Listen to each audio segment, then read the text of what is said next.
கர்ப்பிணி பெண்களுக்காக ஜெபம். பரலோக பிதாவே, ஒவ்வொரு கர்ப்பிணி சகோதரியையும் அவர்களின் கருவிலுள்ள குழந்தையையும் வல்லமையான கரத்தில் வைத்து பாதுகாத்தருளும்.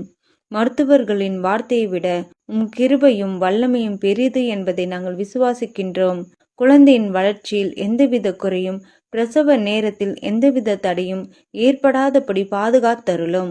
குழந்தையை சுற்றியுள்ள கொடி ஆரோக்கியமான முறையில் இருந்து தாய்க்கும் சேய்க்கும் எந்தவித ஆபத்தும் இன்றி பாதுகாரும்.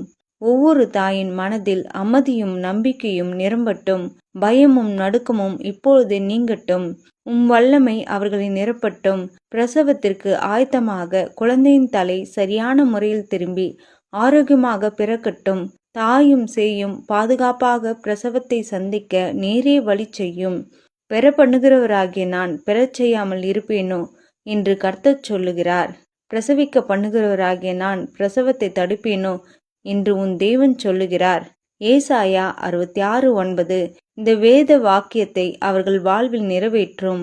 நீரே அவர்களுக்கு மருத்துவராக வந்து பிரசவத்தை மகிழ்ச்சியாக மாற்றிக் கொடுங்க. எந்தவித தடையும் ஆபத்தும் இல்லாமல் தாயும் சேயும் நலமுடன் இருக்க உம்முடைய ஒரு வார்த்தை போதும் என்று விசுவாசிக்கின்றோம். பிள்ளையின் உடலில் வெளி உறுப்புகளும் உள்ளுறுப்புகளும் ஆரோக்கியமாக இருக்கட்டும். பிரசவத்தின் வலியை தாங்கக்கூடிய பலனையும் பிறக்கும் குழந்தையை வளர்க்கக்கூடிய கிருபையும் தீர்காயுசையும் தாய்க்கு தாரும்.